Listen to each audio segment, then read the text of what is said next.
ವೀಕ್ಷಕರೇ, Royals Kannada prime ನ್ಯೂಸ್ಗೆ ಸ್ವಾಗತ. ನಾನು ರಮ್ಯಾ. ಇಂದಿನ ಮುಖ್ಯಾಂಶಗಳು: ಕುಡಿಯುವ ನೀರಿಗಾಗಿ ಜಲಾಗ್ರಹ ಹೋರಾಟಕ್ಕೆ ಶಾಶ್ವತ ನೀರಾವರಿ ಹೋರಾಟಗಾರರ ಸಿದ್ಧತೆ. ಚಿಕ್ಕಬಳ್ಳಾಪುರ, ಕೋಲಾರ, ಬೆಂಗಳೂರು ಗ್ರಾಮಾಂತರ ಜಿಲ್ಲೆಗಳಲ್ಲಿ ನೀರಿಗಾಗಿ ಹೋರಾಟ. ರಾಜ್ಯ ಸರ್ಕಾರ ಜನರಿಗೆ ಕುಡಿಯುವ ನೀರಿಗೆ ಭರವಸೆಗೆ ಸೀಮಿತ. ರಾಜ್ಯದಲ್ಲಿ 40,000 ಸರ್ಕಾರಿ ಶಾಲೆ ಮುಚ್ಚುತ್ತಿರುವ ರಾಜ್ಯ ಸರ್ಕಾರ. ಶಾಲೆಗಳ ವಿಲೀನದ ಹೆಸರಿನಲ್ಲಿ ಸರ್ಕಾರಿ ಶಾಲೆಗಳಿಗೆ ಬೀಗ. ಸರ್ಕಾರದ ಕ್ರಮ ಖಂಡಿಸಿ ಎಐಡಿಎಸ್ಒ ರಾಜ್ಯಾದ್ಯಂತ ಹೋರಾಟಕ್ಕೆ ಸಿದ್ಧತೆ. ಎತ್ತಿನಹೊಳೆ ನೀರಾವರಿ ಎಲ್ಲ ದೋಖಾ ಯೋಜನೆ. ಎತ್ತಿನಹೊಳೆಯಿಂದ ಹನಿ ನೀರು ಜಿಲ್ಲೆಗೆ ಬರಲ್ಲ. ಸರ್ಕಾರ ಸುಳ್ಳು ಹೇಳಿ ಜನರ ದಾರಿ ತಪ್ಪಿಸುತ್ತಿದೆ. ಪರಿಸರವಾದಿ ಚೌಡಪ್ಪ ಅವರಿಂದ ಸರ್ಕಾರದ ವಿರುದ್ಧ ಆಕ್ರೋಶ. ವಾರ್ತೆಗಳ ವಿವರ. ರಾಜ್ಯದಲ್ಲಿ ಅಧಿಕಾರ ಹಿಡಿಯುವ ಯಾವುದೇ ಸರ್ಕಾರವಾಗಲಿ ಬಯಲು ಸೀಮೆ ಜಿಲ್ಲೆಗಳಿಗೆ ಸಮರ್ಪಕ ನೀರಾವರಿ ಯೋಜನೆಗಳನ್ನು ಜಾರಿ ಮಾಡುವ ಯಾವುದೇ ಉದ್ದೇಶ ಇಲ್ಲ.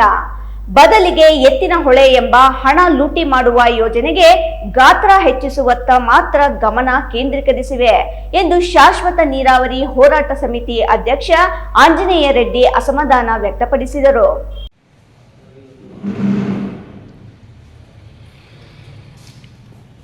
ಚಿಕ್ಕಬಳ್ಳಾಪುರ ಪತ್ರಕರ್ತರ ಭವನದಲ್ಲಿಂದು ನಡೆದ ಸುದ್ದಿಗೋಷ್ಠಿಯಲ್ಲಿ ಮಾತನಾಡಿದ ಶಾಶ್ವತ ನೀರಾವರಿ ಹೋರಾಟ ಸಮಿತಿ ಅಧ್ಯಕ್ಷ ಆಂಜನೇಯ ರೆಡ್ಡಿ, ಕಳೆದ 15 ವರ್ಷಗಳಿಂದ ಎತ್ತಿನಹೊಳೆ ಎಂಬ ಮಂಕು ಬೂದಿ ಎರಚಿ ಬಯಲುಸೀಮೆ ಜಿಲ್ಲೆಗಳ ಜನತೆಯನ್ನ ಮರಳು ಮಾಡಿದ ರಾಜ್ಯ ಸರ್ಕಾರಗಳು ಇದೀಗ ಅರಣ್ಯ ಪ್ರದೇಶಗಳಲ್ಲಿ ಕಾಮಗಾರಿ ನಡೆಸಲು ಕೇಂದ್ರ ಸರ್ಕಾರದ ಅನುಮತಿ ಬೇಕು ಅಂತ ಹೇಳುವ ಮೂಲಕ 2 ವರ್ಷದಲ್ಲಿ ಎತ್ತಿನಹೊಳೆ ಯೋಜನೆ ಪೂರ್ಣವಾಗುವುದಿಲ್ಲ ಎಂಬುದನ್ನು ಪರೋಕ್ಷವಾಗಿ ಹೇಳ್ತಿರೋದು ಅಮಾನವೀಯ ಅಂತ ಆರೋಪಿಸಿದರು.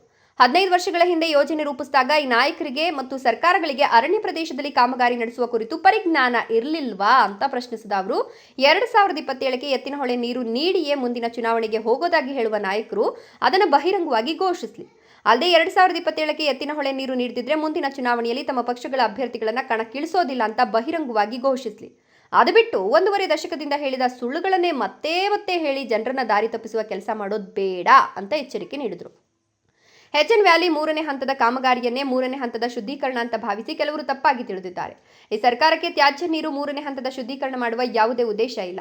ಸರ್ಕಾರಕ್ಕಿರಲಿ, ಈ ಭಾಗದ ಶಾಸಕರು ಮತ್ತು ಸಚಿವರು ಪರಿಜ್ಞಾನ ಇಲ್ಲದೆ ವರ್ತಿಸುತ್ತಿದ್ದಾರೆ. 3ನೇ ಹಂತದ ಶುದ್ಧೀಕರಣಕ್ಕೆ ಒತ್ತಾಯಿಸಿದ ಒಬ್ಬ ಶಾಸಕರಿಲ್ಲ. ಅಲ್ಲದೆ ಎತ್ತಿನಹೊಳೆ ಯೋಜನೆಗೆ ಕೇಂದ್ರದ ಪರಿಸರ ಇಲಾಖೆ ಅನುಮತಿ ನೀಡುತ್ತಿಲ್ಲ ಅಂತ ಹೇಳುವ ಮೂಲಕ ಮುಂದಿನ 2 ವರ್ಷದಲ್ಲಿ ನೀರು ನೀಡಲು ಸಾಧ್ಯ ಇಲ್ಲ ಎಂಬುದನ್ನು ಪರೋಕ್ಷವಾಗಿ ಉಪಮುಖ್ಯಮಂತ್ರಿ ಡಿಕೆ ಶಿವಕುಮಾರ್ ಹೇಳಿದ್ದಾರೆ ಅಂತ ಲೇವಡಿ ಮಾಡಿದ್ದಾರೆ. ಇನ್ನು ಸಾರ್ವಜನಿಕರಿಗೆ ತೆರಿಗೆ ಹಣ ಲೂಟಿ ಮಾಡಲು ಎತ್ತಿನಹೊಳೆ ಮತ್ತು ಹೆಚ್ಎನ್ ವ್ಯಾಲಿ ಯೋಜನೆಗಳನ್ನು ಜಾರಿಗೆ ತಂದಿರುವ ಸರ್ಕಾರ ಈ ಭಾಗದ ಜನರಿಗೆ ನೀರು ತರುವ ಯಾವುದೇ ಬದ್ಧತೆ ಇಲ್ಲವಾಗಿದೆ. ಈ ಭಾಗದ ಜನರು ದಂಗೆ ಎಳೆದೇ ಸರ್ಕಾರಗಳಿಗೆ ಬುದ್ಧಿ ಬರುವ ಸೂಚನೆಗಳೇ ಕಾಣ್ತಿಲ್ಲ. ಹಾಗಾಗಿ ನೀರಾವರಿ ಯೋಜನೆಗಳ ಸಾಧಕ ಬಾಧಕಗಳ ಕುರಿತು ಜನರಲ್ಲಿ ಜಾಗೃತಿ ಮೂಡಿಸಲು ನವೆಂಬರ್ 28ಕ್ಕೆ ಬೆಂಗಳೂರು ಗ್ರಾಮಾಂತರ ಜಿಲ್ಲೆಯ ತ್ಯಾಮಗೊಂಡ್ಲು ಅಮಾನಿಕೆರೆಯ ಗಂಗಮ್ಮ ದೇವಾಲಯದ ಬಳಿ ಜಲಾಗ್ರಹ ಜನಜಾಗೃತಿ ಸಮಾವೇಶ ಹಮ್ಮಿಕೊಂಡಿದ್ದು ಹೆಚ್ಚಿನ ಸಂಖ್ಯೆಯಲ್ಲಿ ಸಾರ್ವಜನಿಕರು ಭಾಗವಹಿಸುವ ಮೂಲಕ ನೀರಾವರಿ ಹೋರಾಟಕ್ಕೆ ಶಕ್ತಿ ತುಂಬುವಂತೆ ಮನವಿ ಮಾಡಿದರು. ಸುದ್ದಿಗೋಷ್ಠಿಯಲ್ಲಿ ನೀರಾವರಿ ಹೋರಾಟಗಾರರಾದ ಕಾಮ್ರೇಡ್ ಲಕ್ಷ್ಮಯ್ಯ, ಸುಷ್ಮಾ ಶ್ರೀನಿವಾಸ್, ಆನಂದ್ ಸೇರಿದಂತೆ ಇತರರು ಉಪಸ್ಥಿತರಿದ್ದರು. ಕೋಲಾರ, ಚಿಕ್ಕಬಳ್ಳಾಪುರ ಮತ್ತು ಬೆಂಗಳೂರು ಗ್ರಾಮಾಂತರ ಜಿಲ್ಲೆಗಳಿಗೆ ಶುದ್ಧವಾದಂಥ ಕುಡಿಯುವ ನೀರು ಬೇಕು ಮತ್ತು ಕೃಷಿ ಮಾಡಲಿಕ್ಕೆ ಯೋಗ್ಯವಾದಂಥ ನೀರಾವರಿ ಸೌಲಭ್ಯ ಬೇಕು ಅಂತ ಹೇಳಿ ಹೋರಾಟ ನಡೀತಾ ಇದ್ರು.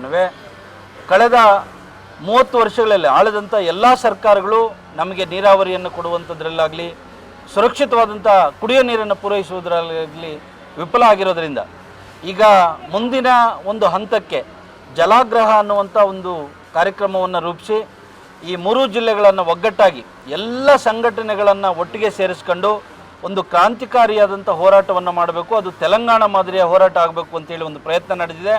ಕಳೆದ ತಿಂಗಳು ಚಿಕ್ಕಬಳ್ಳಾಪುರದಲ್ಲಿ ಜಲಾಗ್ರಹ ಸಮಾವೇಶ ಆಗಿತ್ತು. ಭಾಳ ಯಶಸ್ವಿಯಾಗಿ 3 ಜಿಲ್ಲೆಗಳ ಎಲ್ಲ ಸುಮಾರು 100ಕ್ಕೂ ಹೆಚ್ಚು ಸಂಘಟನೆಗಳು ಭಾಗವಹಿಸಿದ್ವು. ಅದೇ ರೀತಿ ಈಗ 28ನೇ ತಾರೀಕು ನೆಲಮಂಗಲದ ತ್ಯಾಮಗೊಂಡ್ಲು ಕೆರೆ ಆವರಣದಲ್ಲಿ ಬೆಂಗಳೂರು ಗ್ರಾಮಾಂತರ ಜಿಲ್ಲೆಯ ಜಲಾಗ್ರಹ ಸಮಾವೇಶ ನಡೀತಾ ಇದೆ. ಮುಂದಿನ ತಿಂಗಳು ಕೋಲಾರದಲ್ಲಿ ನಡೀತದೆ. ವಿಷಯ ಇಷ್ಟೇ, ಇವತ್ತೇನು ಮುಖ್ಯಮಂತ್ರಿಗಳು ನಮ್ಮ ಜಿಲ್ಲೆಗೆ ಬಂದಿದ್ರು ಇವತ್ತು ಕೃಷ್ಣೆಯಿಂದ ನಮಗೆ ನೀರನ್ನು ಕೊಡುವಂಥ ವಿಚಾರವನ್ನು ಅವರು ಪ್ರಸ್ತಾಪ ಮಾಡಿಲ್ಲ. ಇವತ್ತು KC ವ್ಯಾಲಿ, HN ವ್ಯಾಲಿ ಮತ್ತು ವೃಷಭಾವತಿ ವ್ಯಾಲಿ ಅಂತೇಳಿ ಬೆಂಗಳೂರು ತ್ಯಾಜ್ಯ ನೀರನ್ನು ನಮ್ಮ ಕೆರೆಗಳಿಗೆ ಹರಿಸ್ತಾ ಇದ್ದಾರೆ. ಅದನ್ನು 3ನೇ ಹಂತದ ಶುದ್ಧೀಕರಣ ಮಾಡಬೇಕು ಅಂತೇಳಿ ಒತ್ತಾಯ ಇದೆ ಮತ್ತು ಅದರ ಬಗ್ಗೆನೂ ಅವರು ಗಮನ ಹರಿಸ್ತಾ ಇಲ್ಲ. ಮತ್ತು ಎತ್ತಿನಹೊಳೆಯಿಂದ ಕೇವಲ ಅದರಿಂದ ಗಾಳಿ ಬರುತ್ತೆ, ಬರೀ ಪೈಪ್ಲೈನ್ಗಳು ಮಾತ್ರ ನೀವು ಹಾಕ್ತಾ ಇದ್ದೀರಿ, ಅದರಿಂದ ಯಾವುದೇ ನೀರಿನ ಒಂದು ಪೂರೈಕೆಯನ್ನು ನಮ್ಮ ಕೋಲಾರ, ಚಿಕ್ಕಬಳ್ಳಾಪುರ ಮತ್ತು ಬೆಂಗಳೂರು ಗ್ರಾಮಾಂತರ ಜಿಲ್ಲೆಗಳಿಗೆ ಹರಿಸ್ಲಿಕ್ಕೆ ಆಗೋದಿಲ್ಲ ಅಂತೇಳಿ ಹಲವಾರು ವಿಜ್ಞಾನಿಗಳು ಸುಮಾರು 2012-13ರಿಂದನೇ ಅಂದರೆ 15 ವರ್ಷಗಳಿಂದನೇ ಹೇಳಿದ್ರೂ ಅದನ್ನು ಯಾವುದನ್ನು ಗಮನಕ್ಕೆ ತಗೊಳ್ಳದೆ ಇವತ್ತು 8,000 ಕೋಟಿ ಇದ್ದಂಥ ಯೋಜನೆಯ ವೆಚ್ಚವನ್ನು 24,000 ಕೋಟಿಗೆ ಏರಿಸ್ಕೊಂಡಿದ್ದೀರಿ. ಈಗಾಗಲೇ 20,000 ಕೋಟಿ ಖರ್ಚು ಮಾಡಿದ್ದೀರಿ. ಮುಂದಿನ ದಿನಗಳಲ್ಲಿ ಇನ್ನೂ ಅದನ್ನು 36,000 ಕೋಟಿಗೆ ಏರಿಸಿಕೊಳ್ಳುವಂಥ ಪ್ರಯತ್ನವನ್ನು ನೀವು ಮಾಡ್ತಿದ್ದೀರಿ. ಇದು ಖಂಡನೀಯ. ಇದರಿಂದ ನಮಗೆ ಯಾವುದೇ ಒಂದು ನೀರಿನ ಒಂದು ತೊಟ್ಟು ನೀರನ್ನು ಸಹ ನೀವು ಕೊಡಲಿಕ್ಕೆ ಸಾಧ್ಯ ಆಗೋದಿಲ್ಲ. ಮತ್ತು ಏನು ಸವಾಲು ಮಾಡ್ತಾ ಇದ್ರಿ 27ಕ್ಕೆ ನಾನು ನೀರನ್ನು ಕೊಡದೇ ಇದ್ದರೆ ನೀರನ್ನು ಕೊಟ್ಟೇ 28ರ ಚುನಾವಣೆಗೆ ಹೋಗ್ತಿದ್ದೀವಿ ಅಂತೇಳಿ ಇವತ್ತು ನಾವು ನೀರಾವರಿ ಹೋರಾಟಗಾರರು ಪ್ರತಿ ಸವಾಲನ್ನು ಹಾಕ್ತಾ ಇದ್ದೀವಿ. ನೀವೇನಾದರೂ 27ರ ಒಳಗಡೆ ಈ ಜಿಲ್ಲೆಗಳಿಗೆ ಪ್ರತಿಯೊಬ್ಬ ನಾಗರಿಕನಿಗೆ ಶುದ್ಧ ಕುಡಿಯುವ ನೀರನ್ನು ಸರಬರಾಜು ಮಾಡಿದ್ರೆ ನೀವು 28ರ ಚುನಾವಣೆಗೆ ನಾಮಿನೇಷನ್ ಹಾಕಬೇಕು ನಿಮ್ಮ ಪಕ್ಷದಿಂದ.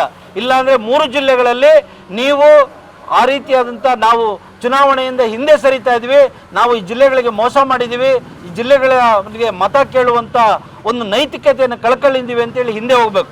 ಮರಸನಹಳ್ಳಿ ನಾರಾಯಣಸ್ವಾಮಿ, ರಾಯಲ್ಸ್ ಕನ್ನಡ. ನುಡಿಯನ್ನು ಬರ್ತಿದ್ವಿ ನಾವೆಲ್ಲರೂ.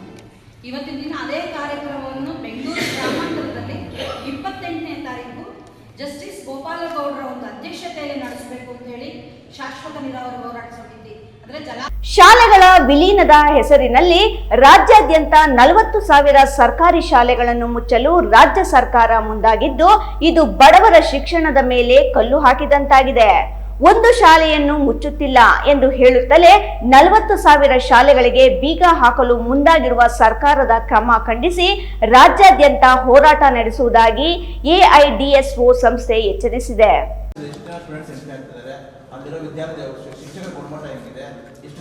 ಚಿಕ್ಕಬಳ್ಳಾಪುರ ಪತ್ರಕರ್ತರ ಭವನದಲ್ಲಿಂದು ನಡೆದ ಸುದ್ದಿಗೋಷ್ಠಿಯಲ್ಲಿ ಮಾತನಾಡಿದ ಎಐಡಿಎಸ್ಒ ಜಿಲ್ಲಾ ಸಂಚಾಲಕ ಕಿರಣ್ ಕುಮಾರ್, ರಾಜ್ಯದ ಶಿಕ್ಷಣ ಸಚಿವರು ಒಂದು ಶಾಲೆಯನ್ನು ಮುಚ್ಚೋದಿಲ್ಲ ಅಂತ ಹೇಳ್ತಲೇ 40,000 ಶಾಲೆಗಳಿಗೆ ಬೀಗ ಹಾಕಲು ಮುಂದಾಗಿದ್ದಾರೆ. ಪ್ರಾಯೋಗಿಕವಾಗಿ ಈಗಾಗಲೇ ಇಂತಹ ಕೃತ್ಯ ಎಸಗಿದ್ದು, ಇದು ಬಡವರ ಮಕ್ಕಳ ಶಿಕ್ಷಣಕ್ಕೆ ಕುತ್ತು ತರಲಿದೆ. ಸರ್ಕಾರದ ಈ ಕ್ರಮ ಸರ್ಕಾರಿ ಶಿಕ್ಷಣಕ್ಕೆ ಮೊಳೆ ಹೊಡೆದು ಖಾಸಗಿ ಶಿಕ್ಷಣ ಸಂಸ್ಥೆಗಳನ್ನು ಪ್ರೋತ್ಸಾಹಿಸುವಂತಿದ್ದು, ಕೂಡಲೇ ಈ ಕ್ರಮ ಕೈಬಿಟ್ಟು ಸರ್ಕಾರಿ ಶಾಲೆಗಳನ್ನು ಉಳಿಸಬೇಕು ಅಂತ ಒತ್ತಾಯಿಸಿದರು. ಚಿಕ್ಕಬಳ್ಳಾಪುರ ಜಿಲ್ಲೆಯೊಂದರಲ್ಲೇ 1,300ಕ್ಕೂ ಹೆಚ್ಚು ಶಾಲೆಗಳನ್ನು ಮುಚ್ಚಲಾಗುತ್ತಿದೆ. ಇದರಲ್ಲಿ ಜಿಲ್ಲಾ ಕೇಂದ್ರ ಚಿಕ್ಕಬಳ್ಳಾಪುರ ತಾಲೂಕಿನಲ್ಲಿಯೇ 300ಕ್ಕೂ ಹೆಚ್ಚು ಶಾಲೆಗಳಿಗೆ ಬೀಗ ಬೀಳಿದೆ. ಬಡವರ ಶಿಕ್ಷಣಕ್ಕೆ ಒತ್ತು ಸರ್ಕಾರಿ ಶಾಲೆಗಳಿಗೆ ಸೌಲಭ್ಯ ಒದಗಿಸಲಾಗುವುದು ಅಂತ ಹೇಳುವ ಶಾಸಕರಿಗೆ ಈ ಎಲ್ಲ ವಿಚಾರಗಳು ತಿಳಿದಿದ್ರೂ ಈ ಬಗ್ಗೆ ಚಕಾರವೆತ್ತಿಲ್ಲ. ಶಾಲೆಗಳ ವಿಲೀನ ಅಂತ ಹೇಳಿ ಸರ್ಕಾರಿ ಶಾಲೆಗಳಿಗೆ ಬೀಗ ಜಡಿತಿರುವ ಸರ್ಕಾರ ಶಾಶ್ವತವಾಗಿ ಮುಚ್ಚಿದ ಶಾಲೆಗಳಿಗೆ ಬೀಗ ಹಾಕ್ತಿದೆ. ಅದರ ಬದಲು ಶಿಕ್ಷಣದ ಗುಣಮಟ್ಟ ಹೆಚ್ಚಿಸುವ ಕಡೆ ಗಮನವನ್ನೇ ನೀಡದೆ ಸರ್ಕಾರಿ ಶಾಲೆಗಳನ್ನು ಸಂಪೂರ್ಣವಾಗಿ ನಿರ್ಲಕ್ಷ್ಯ ಮಾಡಲಾಗಿದೆ ಅಂತ ಆರೋಪಿಸಿದರು. ಕೆಪಿಎಸ್ಗೆ ವಿಲೀನ ಮಾಡಿ ಕ್ರಮ ಕೈಗೊಳ್ಳಲು ಅಕ್ಟೋಬರ್ 23ಕ್ಕೆ ರಾಜ್ಯ ಶಿಕ್ಷಣ ಇಲಾಖೆ ಆದೇಶ ಹೊರಡಿಸಿದ್ದು, ಇದರಂತೆ ಆದರೆ ರಾಜ್ಯದ 40,000ಕ್ಕೂ ಹೆಚ್ಚು ಶಾಲೆಗಳು ಮುಚ್ಚಲಿವೆ. ವಿಲೀನದ ನೆಪದಲ್ಲಿ ಮುಚ್ಚುತ್ತಿರುವ ಸರ್ಕಾರಿ ಶಾಲೆಗಳ ಕಟ್ಟಡಗಳನ್ನು ಇತರ ಕೆಲಸಗಳಿಗೆ ವಿನಿಯೋಗಿಸಲು ಸರ್ಕಾರ ಮುಂದಾಗಿದ್ದು, ಬೆಳಗಾವಿ ಅಧಿವೇಶನದಲ್ಲಿ ಈ ಕುರಿತು ಮಸೂದೆ ಮಂಡಿಸಲು ಸರ್ಕಾರ ಸಿದ್ಧತೆಗಳನ್ನು ಮಾಡಿಕೊಂಡಿದೆ. ಒಂದು ಶಾಲೆಯನ್ನು ಮುಚ್ಚುವುದಿಲ್ಲ ಅಂತ ಹೇಳುವ ಶಿಕ್ಷಣ ಸಚಿವ ಮಧು ಬಂಗಾರಪ್ಪ ವಿಲೀನ ಮಾಡಲು ಮುಂದಾಗಿರೋದು ಯಾಕೆ ಅಂತ ಪ್ರಶ್ನಿಸಿದರು. ಸರ್ಕಾರದ ಈ ಕ್ರಮ ರಾಜ್ಯದ ಶಿಕ್ಷಣ ಇಲಾಖೆಯನ್ನು ಬಲಹೀನಗೊಳಿಸಿ ಬಡವರ ಮಕ್ಕಳಿಗೆ ಶಿಕ್ಷಣ ದೊರೆಯದಂತೆ ಮಾಡೋದಾಗಿದ್ದು, ಈ ಕ್ರಮದಿಂದ ಅನೇಕ ಮಕ್ಕಳು ಶಿಕ್ಷಣ ವಂಚಿತರಾಗಲಿದ್ದಾರೆ. ಹಾಗಾಗಿ ಇದನ್ನು ವಿರೋಧಿಸಿ ಪ್ರತಿ ಗ್ರಾಮದಲ್ಲಿಯೂ ಎಐಡಿಎಸ್ಒ ಸಂಸ್ಥೆಯಿಂದ ಹೋರಾಟ ನಡೆಸಿ ಸರ್ಕಾರಿ ಶಾಲೆಗಳನ್ನು ಉಳಿಸಲು ಶ್ರಮಿಸಲಾಗುವುದು ಎಂದರು. ಸಂಸ್ಥೆಯ ಲಕ್ಕಪ್ಪ ಸುದ್ದಿಗೋಷ್ಠಿಯಲ್ಲಿ ಉಪಸ್ಥಿತರಿದ್ದರು. ಅದ್ರ ಬಗ್ಗೆ ಜನಗಳ ನಂಬಿಕೆ ಕಳಿಸ್ಬೇಕು ಸರ್. ನಂಬಿಕೆ ಅನ್ನೋದೇ ಇರಬಾರ್ದು. ಸರ್ಕಾರಿ ಶಾಲೆ ಬಗ್ಗೆ ನಮ್ಗೊಂದು ಕಾನ್ಫಿಡೆನ್ಸ್ ಬರ್ಬೇಕಲ್ಲ ಸರ್. ಆ ಕಾನ್ಫಿಡೆನ್ಸ್ ನ ಉಳಿಸ್ತಾ ಇಲ್ಲ ಇವಾಗ ಸರ್ಕಾರ. ಈಗ ಆ ಕಾನ್ಫಿಡೆನ್ಸ್ ಬಂತು ಸರ್ಕಾರಿ ಶಾಲೆಗಳ ಬಗ್ಗೆ ಅಂದ್ರೆ ಅವುಗಳು ಡೆವಲಪ್ ಆಗುತ್ತೆ. ಅವುಗಳು ಡೆವಲಪ್ ಆದ್ರೆ ಇಲ್ಲಿರುವಂತ ಎಷ್ಟೋ ನಮ್ಮ ಶಾಸಕರ ಶಾಲೆಗಳನ್ನ ಓಪನ್ ಮಾಡ್ಕೊಂಡಿರಲ್ಲ, ಅವ್ರಗಳಿಗೆ ಗಿರಾಕಿಗಳು ಬಿದ್ದೋಗ್ತಾರೆ. ಅದಕ್ಕೋಸ್ಕರ ಇವತ್ತೇನ್ ಮಾಡ್ತಾರೆ, ಆ ಸರ್ಕಾರಿ ಶಾಲೆಗಳ ಬಗ್ಗೆ ಇರೋ ನಂಬಿಕೆನ ಸಾಯಿಸ್ತಾ ಇದ್ದಾರೆ. ಬೆಸ್ಟ್ ಎಕ್ಸಾಂಪಲ್ ಸರ್, ಜಸ್ಟ್ ಒಂದು ಕತೆ ಅಂದ್ರೆ ಸಣ್ಣದ ಒಂದು ಇದ್ರಲ್ಲಿ ಹೇಳೋದಾದ್ರೆ, ಒಂದು ಮಗುಗೆ ಚೆನ್ನಾಗಿ ಹಸುವಾಗೋ ಥರ ಮಾಡ್ಬಿಡೋದು, ದೂರದಲ್ಲಿ ಒಂದು ಒಳ್ಳೆ ಅಡುಗೆನ ಇಟ್ಬಿಡೋದು. ಈಗ ಆ ಮಗು ಏನ್ ಮಾಡುತ್ತೆ ಸರ್, ಅಲ್ಲಿಗೆ ಹೋಗೇ ಹೋಗುತ್ತೆ. ಅದೇ ರೀತಿ ಸರ್ಕಾರಿ ಶಾಲೆಗಳನ್ನ ಮೂಲಭೂತ ಸೌಕರ್ಯ ಅದ್ರ ಬಗ್ಗೆ ಏನೊಂದು ಒಳ್ಳೆ ಪಿಕ್ಚರ್ ಬರಬೇಕು, ಅದನ್ನ ಪೂರ್ತಿ ಕೆಳಗೆ ಬೀಳಿಸ್ಬಿಡೋದು. ಅವಾಗ ದೂರದಲ್ಲಿ ಒಂದು ಯಾವುದೋ ಒಳ್ಳೆ ಶಾಲೆನ ತೆಗೆದ್ಬಿಡೋದು. ಅವಾಗ ಏನ್ ಮಾಡ್ತಾರೆ, ಅಲ್ಲಿಗೆ ಹೋಗೇ ಹೋಗ್ತಾರೆ ಸರ್. ಇವಾಗ ಮಾಡ್ತಿರೋವಂಥದ್ದು ಕೂಡ ಅದೇ. ಈಗ ಈ ಧೋರಣೆ ಏನಿದೆ ಸರ್, ಇದನ್ನ ಕೈ ಬಿಡಬೇಕು. ಇಲ್ಲಿ ಸರ್ ಇವತ್ತು ನಮ್ಮ ಶಾಸಕರು ಸರ್ಕಾರಿ ಶಾಲೆ ಮುಚ್ಚಲ್ಲ ಅಂತ ಜೋರಾಗಿ ಹೇಳ್ಕೊಂಡು ಬರ್ತಾ ಇದ್ದಾರೆ. ಬಟ್ ಈಗ ಅದನ್ನ ಲಿಖಿತ ರೂಪದಲ್ಲಿ ಎಲ್ಲೂ ಕೊಡ್ತಾ ಇಲ್ಲ. ಇದು ಇವತ್ತು ನಾವು ಈಗೇನು ಇಷ್ಟು ಶಾಲೆಗಳನ್ನ ಮುಸ್ತೀವಿ ಅಂತ ಲಿಸ್ಟ್ ಕೊಟ್ಟಿದ್ದಾರೆ ಸರ್. ಇವಾಗ ಈ ಶಾಲೆಗಳು ಮುಸ್ತೀವಿ ಅಂತೇಳಿ ಇದು ಲಿಖಿತ ರೂಪದಲ್ಲಿ ಬಂದಿರುವಂಥ ಸರ್ಕಾರದ ಆದೇಶ. ಬಟ್ ಆದ್ರೆ ಮುಚ್ಚಲ್ಲ ಅಂತ ಏನ್ ಹೇಳ್ತಿದೆ, ಅದು ಎಲ್ಲೂ ಕೂಡ ಇದುವರೆಗೂ ಲಿಖಿತ ರೂಪದಲ್ಲಿ ಬಂದಿಲ್ಲ. ಆಶ್ವಾಸನೆಗಳೆಲ್ಲ ಜನಗಳನ್ನ ಒಂದುಗೂಡಿಸಿ ನಮ್ಮ ಸರ್ಕಾರಿ ಶಾಲೆ ಉಳಿಬೇಕು ಅಂತೇಳಿ ಸೇವ್ ಪಬ್ಲಿಕ್ ಎಜುಕೇಷನ್ ಮೂವ್ಮೆಂಟ್ಗೆ ಕಾಲ್ ಕೊಟ್ಟಿದ್ವಿ. ಹೊಸ ನವೋದಯ ಚಳುವಳಿ ಅಂತೇಳಿ ನಾವು ಇಡೀ ರಾಜ್ಯಾದ್ಯಂತ ಎಲ್ಲ ಶಾಲೆಗಳಿಗೂ ವಿಸಿಟ್ ಮಾಡ್ತೇವೆ. ಚಿಕ್ಕಬಳ್ಳಾಪುರದಲ್ಲೂ ಕೂಡ ಇಲ್ಲೇನು ಲಿಸ್ಟಲ್ಲಿ ಬಂದಿದೆ, ಯಾವ ಶಾಲೆಗಳನ್ನ ಮುಗಿಸ್ತೀವಿ ಅಂತ ಲಿಸ್ಟ್ ಬಿಟ್ಟಿದ್ದಾರೆ, ಆ ಎಲ್ಲ ಶಾಲೆಗಳಿಗೂ ಹೋಗಿ ಅಲ್ಲಿ ಜನಗಳನ್ನ ಸೇರಿಸಿ ನಮ್ಮ ಶಾಲೆ ಉಳಿಸೋದಕ್ಕೆ ಅಂತ ಹೋರಾಟಗಳು ಶುರು ಮಾಡ್ತೇವೆ ಸರ್. ಮರಸನಹಳ್ಳಿ ನಾರಾಯಣಸ್ವಾಮಿ, ರಾಯಲ್ಸ್ ಕನ್ನಡ.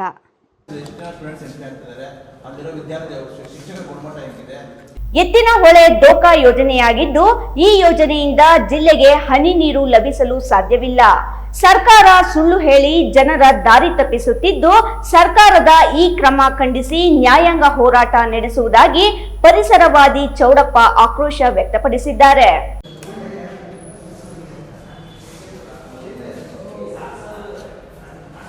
ಚಿಕ್ಕಬಳ್ಳಾಪುರ ಪತ್ರಕರ್ತರ ಭವನದಲ್ಲಿಂದು ನಡೆದ ಸುದ್ದಿಗೋಷ್ಠಿಯಲ್ಲಿ ಮಾತನಾಡಿದ ಪರಿಸರವಾದಿ ಚೌಡಪ್ಪ, ಎತ್ತಿನಹೊಳೆ ಡೋಕಾ ಯೋಜನೆಯಾಗಿದೆ. ಇದರಿಂದ ಚಿಕ್ಕಬಳ್ಳಾಪುರ ಜಿಲ್ಲೆಗೆ ಒಂದು ಹನಿ ನೀರು ಲಭಿಸಲು ಸಾಧ್ಯವಿಲ್ಲ. ಆದರೂ ಸರ್ಕಾರ ಸುಳ್ಳು ಹೇಳಿ ದಾರಿ ತಪ್ಪಿಸುತ್ತಿದೆ. ಕಳೆದ 3 ದಶಕಗಳಿಂದ ನಿರಂತರ ಹೋರಾಟ ಮಾಡಿ ಸಾಕಾಗಿದೆ. ಇನ್ನು ಹೋರಾಟ ಮಾಡುವ ಶಕ್ತಿ ನಮಗಿಲ್ಲ. ಹಾಗಾಗಿ ನಾನು ಇನ್ನೇನಿದ್ರೂ ನ್ಯಾಯಾಂಗ ಹೋರಾಟ ಮಾಡಲು ಮುಂದಾಗೋದಾಗಿ ಅವರು ಹೇಳಿದರು. ಈ ಭಾಗದ ರೈತರು ದೃಢ ಮನಸ್ಸಿನವರಾಗಿದ್ದು, ನೀರಿನ ಬರದಲು ಸಾಹಸ ಮಾಡಿ ಬೆಳೆ ಬೆಳೀತಿದ್ದಾರೆ. ಆದರೆ ಕಳೆದ 3 ದಶಕಕ್ಕೂ ಹೆಚ್ಚು ಕಾಲದಿಂದ ಸರ್ಕಾರಗಳು ಈ ಭಾಗದ ರೈತರನ್ನ ನೀರಾವರಿ ಹೆಸರಿನಲ್ಲಿ ವಂಚಿಸುತ್ತಲೇ ಬಂದಿದ್ದು, ಸರ್ಕಾರಗಳಿಗೆ ಮನವಿಗಳನ್ನು ಸಲ್ಲಿಸಿ ಹೋರಾಟಗಳನ್ನು ಮಾಡಿ ಸಾಕಾಗಿರುವ ಕಾರಣ ಇನ್ನು ಮುಂದೆ ಹೋರಾಟ ಮಾಡಲು ನಮಗೆ ಶಕ್ತಿ ಉಳಿದಿಲ್ಲ. ಕೋರ್ಟಿನಲ್ಲಿ ಸರ್ಕಾರದ ಕ್ರಮಗಳನ್ನು ಪ್ರಶ್ನಿಸಲು ನಿರ್ಧಾರ ಮಾಡಿರೋದಾಗಿ ಅವರು ಹೇಳಿದರು. ಇನ್ನು ಸರ್ಕಾರವೇ ಹೇಳಿದಂತೆ ಅಲ್ಲಿ 24 ಟಿಎಂಸಿ ನೀರು ಸಿಕ್ಕಿ ಸರ್ಕಾರವೇ ಹೇಳಿದಂತೆ ಚಿಕ್ಕಬಳ್ಳಾಪುರ ಜಿಲ್ಲೆಗೆ 2 ಟಿಎಂಸಿ ನೀರು ನೀಡಿದ್ರೆ ಅದು ಯಾವ ಮೂಲೆಗೆ ಸಾಕಾಗಲಿದೆ? 1600ಕ್ಕೂ ಹೆಚ್ಚು ಕೆರೆಗಳಿಗೆ ಜಿಲ್ಲೆಯಲ್ಲಿ 160 ಕೆರೆಗಳಿಗೆ ಮಾತ್ರ ಎತ್ತಿನಹೊಳೆ ನೀರು ನೀಡೋದಾಗಿ ಸರ್ಕಾರ ಹೇಳಿದೆ. ಉಳಿದವರ ಸ್ಥಿತಿ ಏನು? ಅವರು ಸುಮ್ಮನಿರಲಿದ್ದಾರೆಯೇ ಅಂತ ಪ್ರಶ್ನಿಸಿದ್ರು. ಅಲ್ಲದೆ ಸರ್ಕಾರದ ಈ ಕ್ರಮದಿಂದಾಗಿ ಸ್ಥಳೀಯರ ನಡುವೆಯೇ ಕಿತ್ತಾಟ ಆರಂಭವಾಗಲಿದೆ. ಇದು ಸ್ಥಳೀಯರ ನಡುವೆ ಕಿಚ್ಚು ಹಚ್ಚಲು ಸರ್ಕಾರ ಮಾಡ್ತಿರುವ ಹುನ್ನಾರವಾಗಿದೆ ಅಂತ ಆಕ್ರೋಶ ವ್ಯಕ್ತಪಡಿಸಿದ್ರು. ಎತ್ತಿನಹೊಳೆ ಯೋಜನೆಯಿಂದ ಎಷ್ಟು ಪ್ರಮಾಣ ನೀರು ಸಿಗಲಿದೆ ಎಂಬ ಕನಿಷ್ಠ ಜ್ಞಾನವೂ ಸರ್ಕಾರಕ್ಕಿಲ್ಲ. ಅಲ್ಲಿ ಕೇವಲ 8 ಟಿಎಂಸಿ ನೀರು ಲಭ್ಯ ಇದೆ ಅಂತ ಸದನದಲ್ಲಿ ನೀರಾವರಿ ಸಚಿವರೇ ಹೇಳಿದ್ದಾರೆ. ಹಾಗಿದ್ರೂ 24 ಟಿಎಂಸಿ ನೀರು ಸಿಗಲಿದೆ ಅಂತ ಸರ್ಕಾರದ ಮುಖ್ಯಮಂತ್ರಿಗಳು ಮತ್ತು ಸಚಿವರು ಬೊಗಳೆ ಬಿಡುತ್ತಿದ್ದಾರೆ. ಎತ್ತಿನಹೊಳೆ ಯೋಜನೆಯ ಸ್ಥಳಕ್ಕೆ 7 ಜಿಲ್ಲೆಗಳ ಜಿಲ್ಲಾಧಿಕಾರಿಗಳು, ಜನಪ್ರತಿನಿಧಿಗಳು ಮತ್ತು ಪತ್ರಕರ್ತರನ್ನ ಕರೆದೊಯ್ದು ವಾಸ್ತವ ಸ್ಥಿತಿಯನ್ನು ತಿಳಿಸುವ ಪ್ರಯತ್ನ ಮಾಡುವಂತೆ ಸರ್ಕಾರಕ್ಕೆ ಪದೇ ಪದೇ ಮನವಿ ಮಾಡಿದ್ರೂ ಈವರೆಗೂ ಆ ಕೆಲಸಕ್ಕೆ ಸರ್ಕಾರ ಮುಂದಾಗಿಲ್ಲ. ಇದಕ್ಕೆ ಕಾರಣ ಸರ್ಕಾರ ಸುಳ್ಳು ಹೇಳ್ತಾ ಇದ್ದು, ಇವರೆಲ್ಲ ಸ್ಥಳಕ್ಕೆ ತೆರಳಿದ್ರೆ ವಾಸ್ತವ ಬಹಿರಂಗವಾಗಲಿದೆ ಎಂಬ ಭೀತಿಯಿಂದಲೇ ಸರ್ಕಾರ ಮುಂದಾಗ್ತಿಲ್ಲ ಅಂದ್ರು. ಈ ಭಾಗಕ್ಕೆ ನೀರು ಕೃಷ್ಣಾ ಮೇಲ್ದಂಡೆ ಯೋಜನೆಯಿಂದಲೇ ಬರಬೇಕಿದ್ದು, ಆ ನಿಟ್ಟಿನಲ್ಲಿ ಯಾವುದೇ ಜನಪ್ರತಿನಿಧಿಯಾಗಲಿ ಸರ್ಕಾರಗಳಾಗಲಿ ಗಮನ ಹರಿಸ್ತಿಲ್ಲ. ಸರ್ಕಾರಗಳಿಗೆ ಈ ಭಾಗಕ್ಕೆ ನೀರು ನೀಡೋದಕ್ಕಿಂತ ನೀರಾವರಿ ಯೋಜನೆಗಳ ಹೆಸರಿನಲ್ಲಿ ಮತ ಪಡೆಯೋದಷ್ಟೇ ಮುಖ್ಯವಾಗಿದೆ.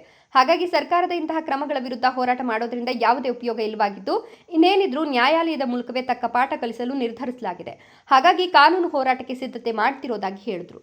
ಯಾಕಂದರೆ ನನ್ನ ಉದ್ದೇಶ, ನನಗೇನು ಅವಕಾಶ ಕೊಟ್ಟಿದ್ರಿ ಅದು ಅವಾರ್ಡು, ಅದಕ್ಕೆ ಮೌಲ್ಯನೇ ಇಲ್ಲ. ನಾವು ಅದು ಯಾಕೆ ಕೊಟ್ಟಿದ್ದು? ನಮ್ಮ ನದಿಗಳು ಕೆರೆಗಳು ಉಳಿಬೇಕಂತ, ನೀರು ಕೊಡಬೇಕು ಅಂತ. ನೀವು ಕೊಡ್ತಾ ಇದ್ರೆ ಅದನ್ನ ಇಟ್ಕೊಂಡು ಏನು ಮಾಡಿ, ಅದು ಯಾರಾದರೂ ಬಂದಾಗ ಪ್ರಶ್ನೆ ಕೇಳ್ತಾರೆ, ಏನಕ್ಕೆ ಪ್ರಶಸ್ತಿ ಬಂದರೆ ನಾನು ಏನು ಹೇಳಿ ಅವ್ರಿಗೆ? ಅಷ್ಟಾದರೂ ಬಂದು ಇದು ಮಾಡ್ತಾ ಇದ್ದಿಲ್ಲ, ಅವ್ರಿಗೆ ಏನು ಲವಲೇಶ್ ಕೊಡ್ಲಿಬಿಡು ಅನ್ನೋ ಮಟ್ಟಿಗೆ ಬಂದಿದ್ದಾರೆ. ಇಷ್ಟಾಗಿದೆ ಸರ್. ಯಾವುದೇ ಪ್ರಶಸ್ತಿಗಳಿಗಾಗಿ ನಾನು ಕೆಲಸ ಮಾಡ್ತಾ ಇಲ್ಲ. ಸರ್ಕಾರ ಇದನ್ನು ಮಾಡಬೇಕು ಅಂತೇಳಿ ನಾವೆಲ್ಲ ದಯಮಾಡಿ ಸರ್ಕಾರದ ನಮ್ಮ ರಾಜಕಾರಣಿಗಳಿಗೆ ನಾವು ಮುಟ್ಟಿಸ್ಬೇಕು. ದಯಮಾಡಿ ನಾವೆಲ್ಲ ಕೂಡ ಎತ್ತಿನಹೊಳೆ ಯೋಜನೆಗೆ ಪ್ರದೇಶ ಸ್ವತಃ ಬರಬೇಕು. ಸರ್ಕಾರ ಕೂಡ ಎಲ್ಲ ಕರ್ಕೊಂಡು ಹೋಗ್ಲಿಕ್ಕೆ ತೀರ್ಮಾನ ಮಾಡಿದ್ದಾರೆ. ಈಗಲೂ ಕೂಡ ಈಗ ಎತ್ತಿನಹೊಳೆ ಯೋಜನೆ ಕರೆದಿದ್ದಾರೆ. ಎಲ್ಲರೂ 7 ಜಿಲ್ಲೆ ಇವ್ರನ್ನ ಬಸ್ಸುಗಳು ಮಾಡಿ ಎಲ್ಲ ಕರ್ಕೊಂಡು ಹೋಗ್ತಾರಂತೆ. ದಯಮಾಡಿ ತಾವು ಎಲ್ಲ ಬರಬೇಕು ಸರ್. ಇದು ನನ್ನೊಬ್ಬನ ಹೋರಾಟ ಅಲ್ಲ, ಪ್ರತಿಯೊಬ್ಬರ ಹೋರಾಟ. ಇದೇನು ವ್ಯಕ್ತಿ ಪ್ರತಿಷ್ಠೆ ಇಲ್ಲ, ನಿಮ್ಮೆಲ್ಲರ ಹೋರಾಟ. ನಾವೆಲ್ಲ ಬೆಳಿಗ್ಗೆ ಎದ್ದು ನೀರು ಕುಡಿತೀವಲ್ಲ ಸರ್. ಪ್ರತಿಯೊಬ್ಬರಿಗೆ ನಮ್ಮ ಮುಂದಿನ ಪೀಳಿಗೆಗೆ ಸರ್ 900 ಟಿಎಂಸಿ ಅದು ಸಾಕಷ್ಟು. ನಿಮ್ಗೆ ಇನ್ನೂ ಹೇಳ್ತಾ ಹೋದರೆ ಅದು ಎಷ್ಟೊಂದು ಆಶ್ಚರ್ಯ ಅನಿಸ್ತದೋ ಅಷ್ಟೊಂದು ಅಂಶಗಳಿದ್ದಾವೆ ಇದರಲ್ಲಿ. ದಯಮಾಡಿ ತಾವೆಲ್ಲ ಬರಬೇಕು. ಎಲ್ಲರನ್ನ ಬರೋಂಗೆ ನೀವು ಕನ್ವಿನ್ಸ್ ಮಾಡಿ ಸಂಸದರನ್ನ, ಶಾಸಕರನ್ನ, ಎಲ್ಲ ಜಿಲ್ಲಾಧಿಕಾರಿಗಳು ಇವೆಲ್ಲ ಸ್ವತಃ ನೋಡಬೇಕು ಸರ್. ಇದು ನಮ್ಮೊಬ್ಬರ ಯೋಜನೆ ಇಲ್ಲ. 33,000 ಕೋಟಿ ಅಲ್ಲ, 50,000 ಕೋಟಿ ಆದರೂ ಒಂದು ನೀರು ಬರಲ್ಲ. ನಮ್ಮರ ಹಣ ಸರ್. ಈ ಥರ ಪೋಲ್ ಮಾಡ್ತಾ ಇರೋದು ನಿಜವಾಗ್ಲೂ ಅತ್ಯಂತ ನೋವು. ಮತ್ತು ಕನಸು ಕಾಣಿಸೋದು, ನೀರು ಬರ್ತದೆ, ನಾವು ಜಾತ ಪಕ್ಷಿಗಳಿಗೆ ರೈತರು ಬರ್ತದಂತೆ ನೋಡೋದು. ಆ ಕನಸುಗಳನ್ನು ಕೊಲ್ತಕ್ಕಂತಹ ಮಹಾಪಾಪ ಬೇರೆ ಇಲ್ಲ ಸರ್. ಯಾಕೆ ನಮ್ಮ ಕನಸುಗಳನ್ನ ಕೊಲ್ತೀರಿ? ನೀವು ಹಣ ಮಾಡ್ಕೋಬೇಕಾ? ಯಾವುದೋ ಯೋಜನೆಗಳು ಮಾಡಿ, ನಮ್ಮ ಕನಸುಗಳನ್ನು ಕೊಲ್ಲಬೇಡಿ. ಇಷ್ಟೇ ಸರ್ ನಿಮ್ಗೆ ಹೇಳ್ತಕ್ಕಂಥದ್ದು.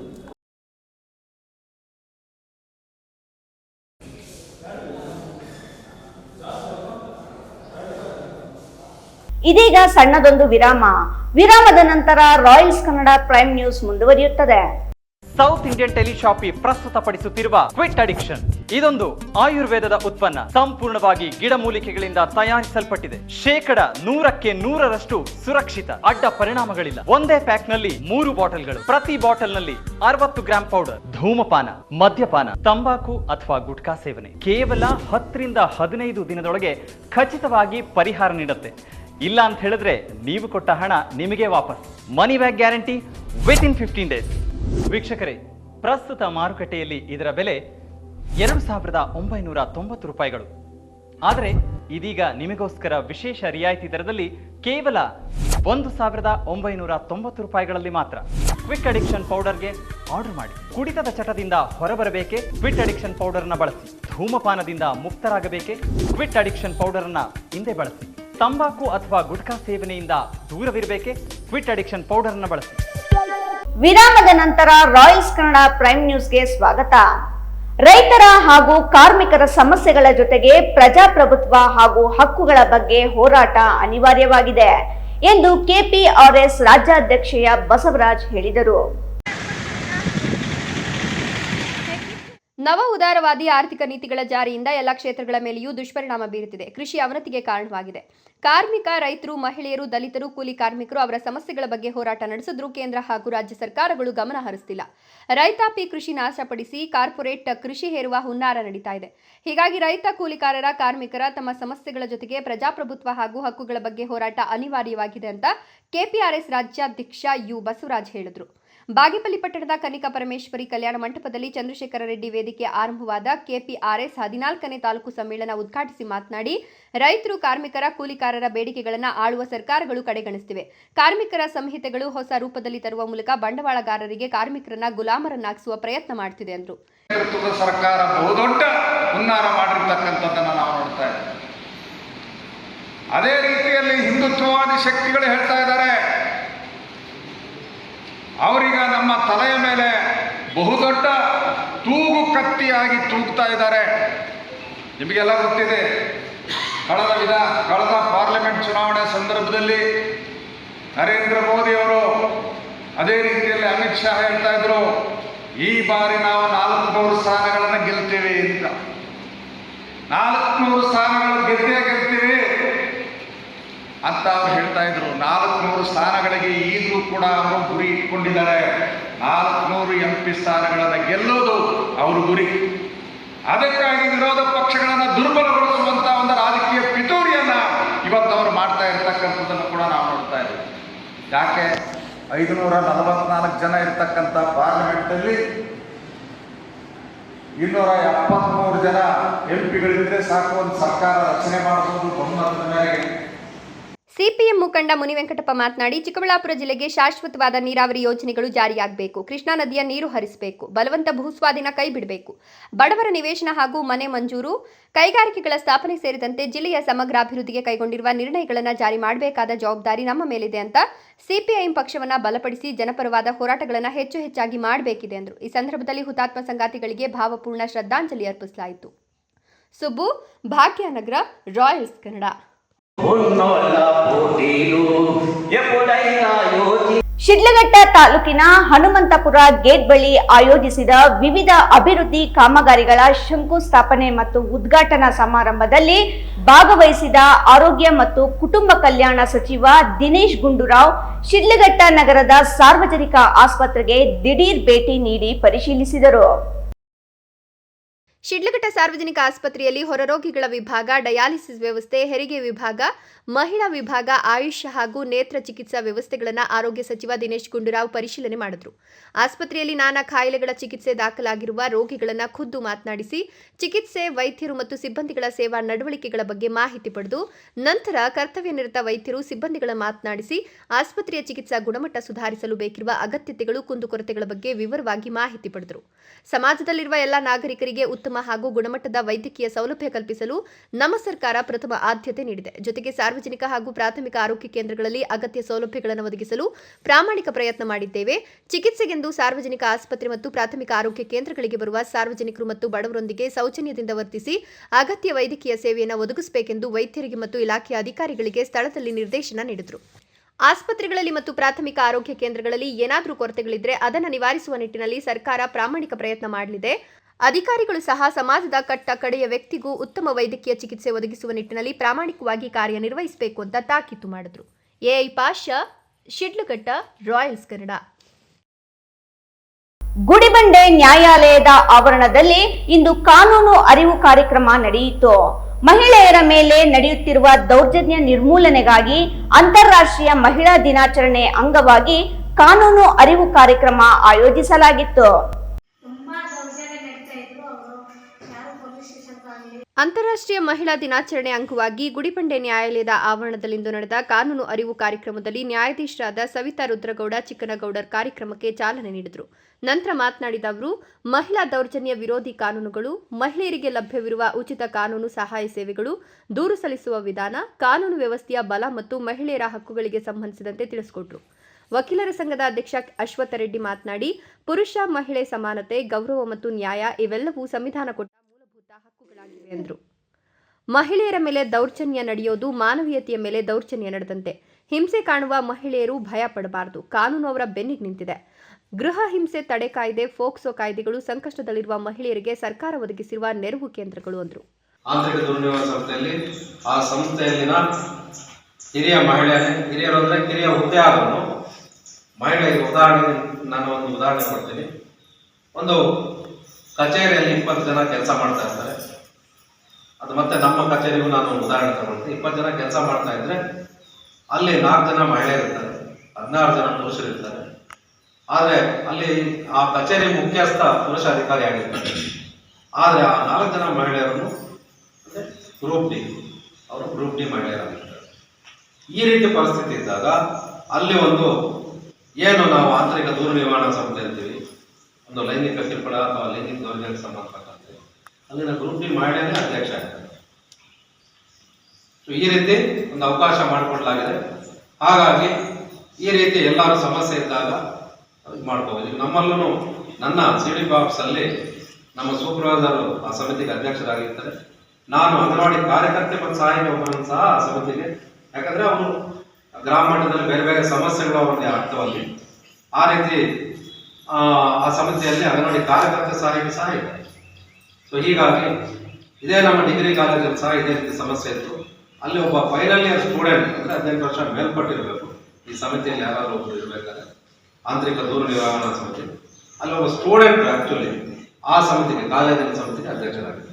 ಸೊ ಈ ರೀತಿ ಅವಕಾಶ ಇರೋದ್ರಿಂದ ಯಾಕೆ ಹೇಳ್ತಾ ಇದ್ರೆ ಆ ಸಮಿತಿ ಆಂತರಿಕ ದೂರ ಸಮಿತಿ ಏನಿದೆ, ಆಂತರಿಕವಾಗಿ ಆ ಮಹಿಳೆಗೆ ಯಾವುದೇ ರೀತಿಯಾದ ಆಕೆಯ ಒಂದು ಖಾಸಗಿತನಕ್ಕೆ ಮತ್ತು ಆಕೆಯ ಸಾಮಾಜಿಕ ಪರಿಸ್ಥಿತಿಗೆ ತೊಂದರೆ ಆಗದಂತೆ ಆ ದೂರ ನಿವಾರಣೆ ಮಾಡ್ಕೊಳ್ಳೋಕೆ ಒಂದು ಅವಕಾಶ ಮಾಡಿಕೊಟ್ಟಾರೆ.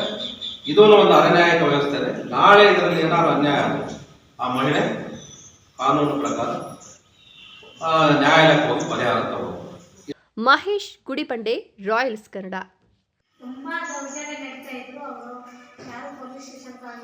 ದೊಡ್ಡಬಳ್ಳಾಪುರ ತಾಲೂಕಿನ ಆರುಡಿ ಗ್ರಾಮದಲ್ಲಿ 26 ದಿನಗಳ ಉಚಿತ ತರಬೇತಿ ಆಯೋಜಿಸಿ ಮಹಿಳೆಯರಿಗೆ ಅಗರಬತ್ತಿ ತಯಾರಿಕೆ, ವಿವಿಧ ರೀತಿಯ ಧೂಪಗಳ ತಯಾರಿಕೆ, ನೈಸರ್ಗಿಕ ಪೂಜಾ ಉತ್ಪನ್ನಗಳ ತಯಾರಿಕೆ ಉಚಿತ ತರಬೇತಿ ನೀಡಲಾಯಿತು.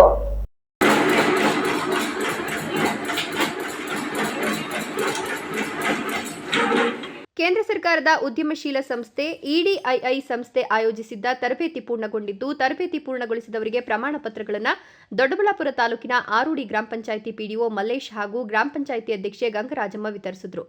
ಪಂಚಾಯತ್ ಸುತ್ತಮುತ್ತಲಿನ ಗ್ರಾಮಗಳ ಸುಮಾರು 55 ಮಹಿಳೆಯರು ಶಿಬಿರದ ಪ್ರಯೋಜನ ಪಡೆದರು.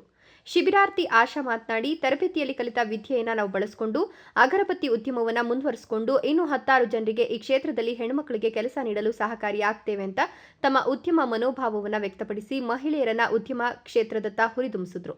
ಈ ವೇಳೆ ರಾಮಕೃಷ್ಣಪ್ಪ, ಕೆ ವಿಜಯಾಂಬಿಕಾ, ಲಲಿತಾ ಹಾಜರಿದ್ದರು.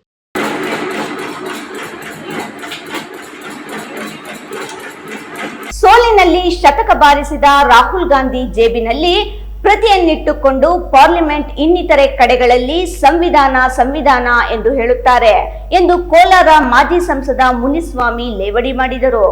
ಮಾನ್ಯ ಪ್ರಧಾನಮಂತ್ರಿಗಳಾಗಿದ್ದಾಗ ದೇವನಹಳ್ಳಿ ಬಿಜೆಪಿ ಕಚೇರಿಯಲ್ಲಿ ಜಿಲ್ಲಾ ಬಿಜೆಪಿಯಿಂದ ಹಮ್ಮಿಕೊಂಡಿದ್ದ ಸಂವಿಧಾನ ಸಮರ್ಪಣಾ ದಿನದ ಕುರಿತು ಪೂರ್ವಭಾವಿ ಸಭೆಯಲ್ಲಿ ಮಾತನಾಡಿದ ಕೋಲಾರ ಮಾಜಿ ಸಂಸದ ಮುನಿಸ್ವಾಮಿ, ರಾಜ್ಯ ಮತ್ತು ಇತರ ರಾಜ್ಯಗಳಲ್ಲಿ ವಿಚಾರವಂತರಿದ್ದಾರೆ. ಕಾಂಗ್ರೆಸ್ನವರಿಗೆ ಅಂಬೇಡ್ಕರ್ ಅವರ ಹೆಸರು ಹೇಳಲು ಯೋಗ್ಯತೆ ಇಲ್ಲ. ಮತ ಬ್ಯಾಂಕ್ ಆಗಿ ರಾಜಕೀಯ ಮಾಡ್ತಾರೆ. ನಮ್ಮ ಪಕ್ಷದಲ್ಲಿ ಸಂವಿಧಾನ ವಿರೋಧವಾಗಿ ಮಾತನಾಡುವವರಿಗೆ ಟಿಕೆಟ್ ಕೊಟ್ಟಿಲ್ಲ. ಮಂತ್ರಿಯಾಗಿದ್ದವರನ್ನು ಉಚ್ಚಾಟನೆ ಮಾಡಿದ್ದಾರೆ ಎಂದರು. ಇವರು ಸಂವಿಧಾನ ವಿರೋಧವಾಗಿ ಮಾತನಾಡುತ್ತಲೇ ಇರುತ್ತಾರೆ. ಡಾಕ್ಟರ್ ಬಾಬಾ ಸಾಹೇಬರಿಗೆ ಮೋಸ ಮಾಡಿದ ಪಕ್ಷ ಕಾಂಗ್ರೆಸ್. ಆದರೆ ಬಿಜೆಪಿ ಎಲ್ಲಾ ಮಂತ್ರಿಮಂಡಲ, ಎಲ್ಲಾ ಮೋರ್ಚ್ಗಳ ಮೂಲಕ ಬಾಬಾ ಸಾಹೇಬರಿಗೆ ಗೌರವ ಸಮರ್ಪಿಸಲಾಗುತ್ತಿದೆ. ಬಾಬಾ ಸಾಹೇಬರು ಕೊಟ್ಟಿರುವ ಸಂವಿಧಾನದಡಿ ನಾವೆಲ್ಲರೂ ಕೆಲಸ ಮಾಡುತ್ತಿದ್ದೇವೆ. ಮನಸ್ಸು ಪೂರ್ತಿಯಾಗಿ ಒಪ್ಪಿಕೊಂಡಿದ್ದೇವೆ. ಆದರೆ ಕಾಂಗ್ರೆಸ್ನವರ ಬಾಯಲ್ಲಿ ಮಾತ್ರ ಹೇಳುತ್ತಾರೆ. ರಾಜ್ಯದ ಎಲ್ಲ ಎಸ್ಸಿ ಎಸ್ಟಿ ಜನಾಂಗಕ್ಕೆ ಮೋಸ ಮಾಡಿದ್ದಾರೆ. ಸಾವಿರಾರು ಕೋಟಿ ರೂಪಾಯಿಗಳ ಹಣ ದುರುಪಯೋಗ ಮಾಡಿದ್ದಾರೆ ಎಂದು ಆರೋಪಿಸಿದರು. ಪ್ರತಿಯನ್ನ ಇಟ್ಕೊಂಡು ಜೋಪಲ್ಲಿ ಇಟ್ಕೊಂಡು ಎಲ್ಲ ಕಡೆನೂ ಪಾರ್ಲಿಮೆಂಟಲ್ಲಿ ಇನ್ನೊಂದು ಮತ್ತೊಂದು ಕಡೆ ಈ ನಮ್ಮ ಕಾಂಗ್ರೆಸ್ಸಲ್ಲಿರ್ತಕ್ಕಂಥ ಸೋಲಲ್ಲಿ ಸೆಂಚುರಿಯನ್ನು ಬಾರಿಸಿದ ರಾಹುಲ್ ಗಾಂಧಿಯವರು ಯಾವಾಗಲೂ ಸಂವಿಧಾನ ಅಂತ ಹೇಳ್ತಾರೆ. ಅವ್ರ ತಾತಯಿಂದ ಹಿಡಿದು ಅವ್ರ ಅಜ್ಜಿಯಿಂದ ಹಿಡಿದು ಎಲ್ಲರೂ ಯಾರ್ಯಾರು ಡಾಕ್ಟರ್ ಬಾಬಾ ಸಾಹೇಬ್ ಅಂಬೇಡ್ಕರ್ ಮೋಸ ಮಾಡಿದ್ರು ಅಂತೇಳಿ ಅವರು ಹೇಳ್ತಾರೆ. ಇಲ್ಲಾಂದರೆ ನಮ್ಮ ರಾಜ್ಯದಲ್ಲಿ, ಇಲ್ಲಾಂದರೆ ಬೇರೆ ಬೇರೆ ರಾಜ್ಯಗಳಲ್ಲಿ ವಿಚಾರವಂತರಿರ್ತಾರೆ, ವಿಷಯ ತಿಳಿದಿರೋರು. ಕಾಂಗ್ರೆಸ್ಸು ಬಾಬಾ ಸಾಹೇಬ್ ಅಂಬೇಡ್ಕರ್ ಹೆಸರು ಹೇಳೋದು ಯೋಗ್ಯತೆ ಇದೆಯಾ ಅವ್ರಿಗೆ? ಇವತ್ತು ವೋಟ್ ಬ್ಯಾಂಕ್ಗೋಸ್ಕರ ಅದು ಇದು ಮಾಡ್ತಾರೆ. ಇವತ್ತು ನಮ್ಮಲ್ಲಿ ನಮ್ಮ ಪಕ್ಷದಲ್ಲಿ ಸಂವಿಧಾನ ವಿರುದ್ಧವಾಗಿ ಮಾತಾಡಿದ್ರು ಅಂತೇಳಿ ಅವ್ರಿಗೆ ನಾವು ಟಿಕೆಟ್ ಕೊಟ್ಟಿಲ್ಲ, ಮಂತ್ರಿ ಆಗಿದ್ದಂತ ಉಚ್ಚಾಟನೆ ಮಾಡಿದ್ವಿ. ಇವರು ಸಂವಿಧಾನ ವಿರುದ್ಧವಾಗಿ ಸುಮಾರು ಜನ ಮಾತಾಡ್ತಾನೆ ಇರ್ತಾರೆ. ಅದು ನಾನು ಮಾತಾಡಿದ್ರು, ಬೇರೆ ಬೇರೆ ಈಗಲೂ ಮಾತಾಡ್ತಾನೆ ಇರ್ತಾರೆ. ಅವ್ರನ್ನೇನು ಮಾಡಿದ್ರು? ರಮೇಶ್ ಕುಮಾರ್ ಅವರೇ ಹೇಳಿದರು, ಮಾಜಿ ಸ್ಪೀಕರ್, ಡಾಕ್ಟರ್ ಬಾಬಾ ಸಾಹೇಬ್ ಅಂಬೇಡ್ಕರ್ ಅವರನ್ನು ಮೋಸ ಮಾಡಿದ್ದಾರೆ. ಇದಕ್ಕಿಂತ ಉದಾಹರಣೆ ಅದಕ್ಕೋಸ್ಕರ ಡಾಕ್ಟರ್ ಬಾಬಾ ಸಾಹೇಬ್ ಅಂಬೇಡ್ಕರ್ ಸಂವಿಧಾನ ಸಮರ್ಪಣೆ ದಿನ ಏನಿದೆ ಅದನ್ನು ನಾವು ಗೌರವ ಕೊಡೋದ್ರ ಮೊದಲಿಂದನೂ ನಡೆಸ್ಕೊಂಬರ್ತಾಯಿದ್ವಿ. ಈ ಬಾರಿಯೂ ನಾವು ಎಲ್ಲ 4 ಕೇಂದ್ರಗಳನ್ನು, ಎಲ್ಲ ಮಂಡಲಗಳನ್ನು, ಎಲ್ಲ ಜಿಲ್ಲೆಗೆ ಅದ್ದೂರಿಯಾಗಿ ಮಾಡ್ತೀವಿ.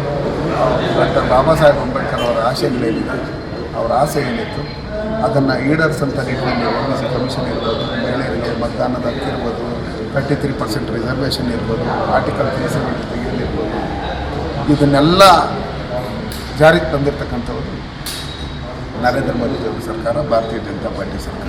ಹಾಗಾಗಿ ನಾವೆಲ್ಲ ನರೇಂದ್ರ ಮೋದಿಯವರು ಕೊಟ್ಟಿರೋ ಸರ್ಕಾರದಲ್ಲಿ ಡಾಕ್ಟರ್ ಬಾಬಾ ಸಾಹೇಬ್ ಕೊಟ್ಟಿರ್ತಕ್ಕಂಥ ಏನು ಸಂವಿಧಾನದ ಅಡಿಯಲ್ಲಿ ನಾವೆಲ್ಲ ಕೆಲಸ ಮಾಡ್ತಾ ಇದ್ದೀವಿ. ಹೈದರ್ ಸಾಬ್, ರಾಯಲ್ಸ್ ಕನ್ನಡ, ದೇವನಹಳ್ಳಿ.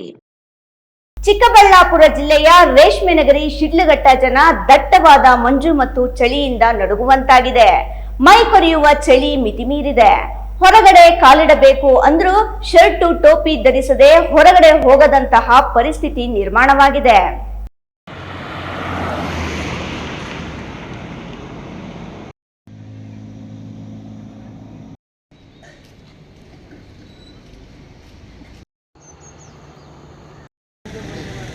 ರೇಷ್ಮೆ ನಗರಿ ಶಿಡ್ಲಘಟ್ಟ ಜನ ದಟ್ಟವಾದ ಮಂಜು ಮತ್ತು ಚಳಿಯಿಂದ ನಡುಗುವಂತಾಗಿದೆ.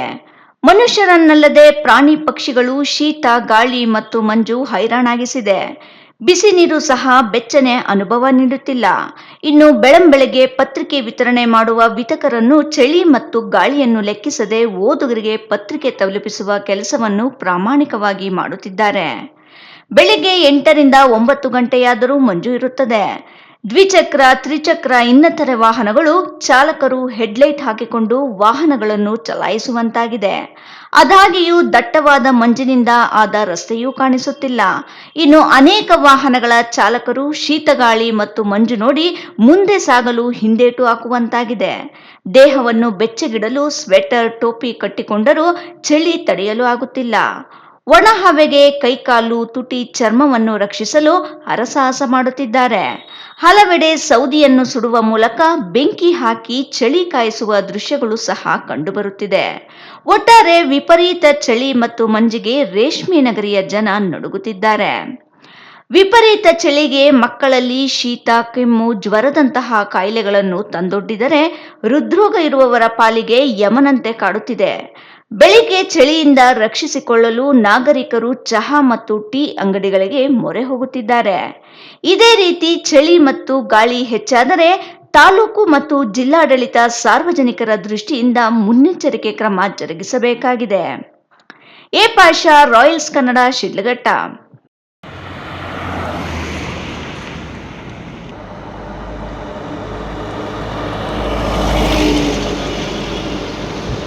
ಮಹಿಳೆಯರ ಮೇಲೆ ದೌರ್ಜನ್ಯ ಎದುರಿಸಲು ಅವರಿಗೆ ಕಾನೂನು ಅರಿವು ಮೂಡಿಸುವುದು ಮತ್ತು ಸಹಾಯ ನೀಡುವುದು ಅತ್ಯಗತ್ಯ. ಇದಕ್ಕಾಗಿ ಕೌಟುಂಬಿಕ ದೌರ್ಜನ್ಯ ಕಾಯ್ದೆ, ಲೈಂಗಿಕ ಕಿರುಕುಳ ತಡೆ ಕಾಯ್ದೆ ಹಾಗೂ ಇತರ ಕಾನೂನುಗಳ ಬಗ್ಗೆ ಮಹಿಳೆಯರು ತಿಳಿದುಕೊಳ್ಳಬೇಕು ಎಂದು ಸಿವಿಲ್ ಮತ್ತು ಜೆಎಂಎಫ್ಸಿ ನ್ಯಾಯಾಧೀಶರಾದ ಮಂಜುನಾಥಾಚಾರಿ ಹೇಳಿದರು. ಬಾಗೇಪಲ್ಲಿ ಪಟ್ಟಣದ ಟಿಬಿ ಕ್ರಾಸ್ ಬಳಿ ಇರುವ ಎಸ್ಎಪಿಎಲ್ ಗಾರ್ಮೆಂಟ್ಸ್ ಕಾರ್ಖಾನೆ ಆವರಣದಲ್ಲಿ ಮಹಿಳೆಯರ ಮೇಲಿನ ದೌರ್ಜನ್ಯ ನಿರ್ಮೂಲನೆ ಅಂತಾರಾಷ್ಟ್ರೀಯ ದಿನಾಚರಣೆ ಅಂಗವಾಗಿ ನಡೆದ ಕಾನೂನು ಅರಿವು ನೆರವು ಕಾರ್ಯಕ್ರಮದ ಉದ್ಘಾಟನೆ ಮಾಡಿ ಮಾತನಾಡಿದ ಸಿವಿಲ್ ಮತ್ತು ನ್ಯಾಯಾಧೀಶರಾದ ಮಂಜುನಾಥಾಚಾರಿ ಅವರು, ಮಹಿಳೆಯರ ಮೇಲೆ ನಡೆಯುತ್ತಿರುವ ದೌರ್ಜನ್ಯ, ಮಾನವ ಹಕ್ಕುಗಳ ಉಲ್ಲಂಘನೆ ಸೇರಿದಂತೆ ಸಮಾಜದಲ್ಲಿ ನಡೆಯುತ್ತಿರುವ ನಾನಾ ರೀತಿಯ ಅಪರಾಧಗಳನ್ನು ತಡೆಯುವ ಉದ್ದೇಶದಿಂದ ಅನೇಕ ಕಾಯ್ದೆಗಳನ್ನು ಸರ್ಕಾರ ಜಾರಿಗೆ ತರುತ್ತಿದೆ. ಆದರೆ ಈ ಕಾಯ್ದೆಗಳು ಮಾತ್ರ ಅನುಷ್ಠಾನಕ್ಕೆ ಬರುತ್ತಿಲ್ಲ. ಕಾರಣ ಶಿಕ್ಷಣ. ಉತ್ತಮ ಶಿಕ್ಷಣ ಪಡೆದರೆ ಮಾತ್ರ ಉತ್ತಮ ದೇಶ ನಿರ್ಮಾಣವಾಗಲಿದೆ ಎಂದರು. ಕಾನೂನುಗಳಿಂದ ಅಪರಾಧಗಳನ್ನು ತಡೆಯುವಂತಹ ಅನೇಕ ಕಾಯ್ದೆಗಳ ಬಗ್ಗೆ ಅರಿವು ಪಡೆಯಬಹುದಾಗಿದೆ. ಮುಖ್ಯವಾಗಿ ಕಾನೂನುಗಳ ಜ್ಞಾನ ಇದ್ದರೆ ಸಮಾಜದಲ್ಲಿ ನಡೆಯುವಂತಹ ಬಹುತೇಕ ಅಪರಾಧಗಳು ಕಡಿಮೆಯಾಗುತ್ತವೆ. ನಮ್ಮ ರಾಷ್ಟ್ರ ಜಾತ್ಯತೀತ ರಾಷ್ಟ್ರವಾಗಿದೆ. ಈ ದೇಶದಲ್ಲಿ ಎಲ್ಲ ಜಾತಿ ಧರ್ಮಗಳನ್ನು ಒಳಗೊಂಡಿರುವ ಈ ರಾಷ್ಟ್ರ ಭಾವೈಕ್ಯತೆಗೆ ಪ್ರತೀಕವಾಗಿದೆ. ಇತರರ ಹಕ್ಕುಗಳನ್ನು ಉಲ್ಲಂಘನೆ ಮಾಡದೆ ನಮ್ಮ ಹಕ್ಕುಗಳನ್ನು ನಾವು ಕಾಪಾಡಿಕೊಂಡು ಹೋದಾಗ ಮಾತ್ರ ಸುಸ್ಥಿರ ಸಮಾಜವನ್ನು ನಿರ್ಮಾಣ ಮಾಡಲು ಸಾಧ್ಯವಾಗುತ್ತೆ ಎಂದರು. ಒಂದು ಹೆಣ್ಮಕ್ಳುಗಳು ಒಂದು 10ಕ್ಕಿಂತ ಹೆಚ್ಚು ಮಂದಿ ಇದ್ದಾಗ ಅಲ್ಲೊಂದು ಆಂತರಿಕ ಶಿಸ್ತು ಸಮಿತಿ ಅಂತ ಇರಬೇಕಾಗ್ತದೆ. ಯಾಕಂದರೆ ನೀವು ಸಮಾಜದ ಬೆನ್ನೆಲುಬು. ನೀವು ಕೇವಲ ನಿಮ್ಮ ಕುಟುಂಬಕ್ಕೋಸ್ಕರ ನಾವು ದುಡಿಮೆ ಮಾಡ್ತಿದ್ದೀವಿ ಅಂತ ಅಂದ್ಕೊಳ್ಳೋಕೆ ಹೋಗ್ಬೇಡಿ. ನಿಮ್ಮ ಒಂದು ಶ್ರಮ ನಮ್ಮ ದೇಶವನ್ನು ಕಟ್ಟಿದೆ. ನೀವೇನು ಬೆಳಗ್ಗೆಯಿಂದ ಸಾಯಂಕಾಲ ತನಕ ಕೆಲಸ ಮಾಡ್ತೀರಾ, ಇದು ನಿಮಗೆ ಸಂಬಳ ಬಂದರೂ ಕೂಡ ಅದರ ಹಿಂದೆ ನಮ್ಮ ದೇಶಕ್ಕೂ ಕೂಡ ಉಪಕಾರ ಇದೆ. ಅದನ್ನು ನಾವು ಮರೆಯೋದಿಲ್ಲ. ಹಾಗಾಗಿ ನೀವು ಸಮಾಜ ಕಟ್ಟುವಾಗ ನಿಮ್ಮ ಆರೋಗ್ಯ, ನಿಮ್ಮ ಮಾನಸಿಕ ಆರೋಗ್ಯ, ದೈಹಿಕ ಆರೋಗ್ಯ ಎಲ್ಲ ಚೆನ್ನಾಗಿರಬೇಕು. ಅದು ಚೆನ್ನಾಗಿರಬೇಕು ಅಂದರೆ ನೀವು ಕೆಲಸ ಮಾಡುವಂತಹ ಜಾಗದಲ್ಲಿ ನಿಮ್ಮ ಮಾಲೀಕರಿಂದ ಅಥವಾ ನಿಮ್ಮ ಸಹೋದ್ಯೋಗಿಗಳಿಂದ ನಿಮಗೆ ಒಂದು ನೆಮ್ಮದಿ ಸಿಗಬೇಕು. ಯಾವುದೇ ರೀತಿಯ ಒಂದು ಲೈಂಗಿಕ ದೌರ್ಜನ್ಯಗಳು ಈ ರೀತಿ ನಿಮಗೆ ಆಗಬಾರ್ದು ಅನ್ನೋ ಒಂದು ಕಾರಣಕ್ಕೋಸ್ಕರ 2013ರಲ್ಲಿ ಈ ಥರ ಕೆಲಸದ ಸ್ಥಳಗಳಲ್ಲಿ ಮಹಿಳೆಯರ ಮೇಲೆ ಲೈಂಗಿಕ ದೌರ್ಜನ್ಯ ಆಗಬಾರ್ದು, ಅದನ್ನು ನಿಷೇಧ ಮಾಡಬೇಕು ಅಂತ ಒಂದು ಕಾಯ್ದೆ ತಂದಿದ್ದಾರೆ. ಹಾಗಾಗಿ ನಾವು ಉತ್ತಮವಾದ ಒಂದು ಬೆಸ್ಟ್ ಪ್ಲೇಸ್ ಅಂತ ಆಯ್ಕೆ ಮಾಡ್ಕೊಂಡ್ವಿ. ಯಾಕಂದರೆ ಇಲ್ಲಿ ತುಂಬ ಹೆಣ್ಮಕ್ಳುಗಳೇ ನೀವು ಕೆಲಸ ಮಾಡ್ತೀರಾ. ಹಾಗಾಗಿ ನಿಮ್ಮ ಒಂದು ಆರೋಗ್ಯ ಚೆನ್ನಾಗಿರಬೇಕು ಅಂದರೆ ನೀವು ಕೂಡ ಕೆಲಸದಲ್ಲಿ ಚೆನ್ನಾಗಿ ಕೆಲಸ ಮಾಡ್ಬೋದು, ಸಂಸ್ಥೆಯನ್ನು ಬೆಳೆಸ್ಬೋದು, ಮತ್ತು ನಿಮ್ಮ ಒಂದು ಮಕ್ಕಳ ಪಾಲನೆ ಪೋಷಣೆ ಕೂಡ ಚೆನ್ನಾಗಾಗ್ತದೆ. ಇಲ್ಲಿಯ ಒಂದು ವಾತಾವರಣ, ಕೆಲಸದ ವಾತಾವರಣ ಹದಗೆಟ್ಟಾಗ ಖಂಡಿತ ನೀವು ಇಲ್ಲಿ ಕೆಲಸ ಮಾಡೋದಕ್ಕೂ ಆಗಲ್ಲ ಅಥವಾ ಮನೆಯಲ್ಲಿ ನೆಮ್ಮದಿಯಾಗೂ ಕೂಡ ಇರೋದಕ್ಕಾಗಲ್ಲ. ಸುಬ್ಬು, ರಾಯಲ್ಸ್ ಕನ್ನಡ, ಭಾಗ್ಯನಗರ. ಇದೀಗ ಮತ್ತೊಮ್ಮೆ ಹೆಡ್ಲೈನ್ಸ್. ಕುಡಿಯುವ ನೀರಿಗಾಗಿ ಜಲಾಗ್ರಹ ಹೋರಾಟಕ್ಕೆ ಶಾಶ್ವತ ನೀರಾವರಿ ಹೋರಾಟಗಾರರ ಸಿದ್ಧತೆ. ಚಿಕ್ಕಬಳ್ಳಾಪುರ, ಕೋಲಾರ, ಬೆಂಗಳೂರು ಗ್ರಾಮಾಂತರ ಜಿಲ್ಲೆಗಳಲ್ಲಿ ನೀರಿಗಾಗಿ ಹೋರಾಟ. ರಾಜ್ಯ ಸರ್ಕಾರ ಜನರಿಗೆ ಕುಡಿಯುವ ನೀರಿಗೆ ಭರವಸೆಗೆ ಸೀಮಿತ. ರಾಜ್ಯದಲ್ಲಿ 40,000 ಸರ್ಕಾರಿ ಶಾಲೆ ಮುಚ್ಚುತ್ತಿರುವ ರಾಜ್ಯ ಸರ್ಕಾರ. ಶಾಲೆಗಳ ವಿಲೀನದ ಹೆಸರಿನಲ್ಲಿ ಸರ್ಕಾರಿ ಶಾಲೆಗಳಿಗೆ ಬೀಗ. ಸರ್ಕಾರದ ಕ್ರಮ ಖಂಡಿಸಿ ಎಐಡಿಎಸ್ಒ ರಾಜ್ಯಾದ್ಯಂತ ಹೋರಾಟಕ್ಕೆ ಸಿದ್ಧತೆ. ಎತ್ತಿನಹೊಳೆ ನೀರಾವರಿ ಎಲ್ಲ ದೋಖಾ ಯೋಜನೆ. ಎತ್ತಿನಹೊಳೆಯಿಂದ ಹನಿ ನೀರು ಜಿಲ್ಲೆಗೆ ಬರಲ್ಲ. ಸರ್ಕಾರ ಸುಳ್ಳು ಹೇಳಿ ಜನರ ದಾರಿ ತಪ್ಪಿಸುತ್ತಿದೆ. ಪರಿಸರವಾದಿ ಚೌಡಪ್ಪ ಅವರಿಂದ ಸರ್ಕಾರದ ವಿರುದ್ಧ ಆಕ್ರೋಶ. ಇಂದಿನ ವಾರ್ತಾ ಪ್ರಸಾರ ಮುಕ್ತಾಯವಾಯಿತು. ನಮಸ್ಕಾರಗಳು.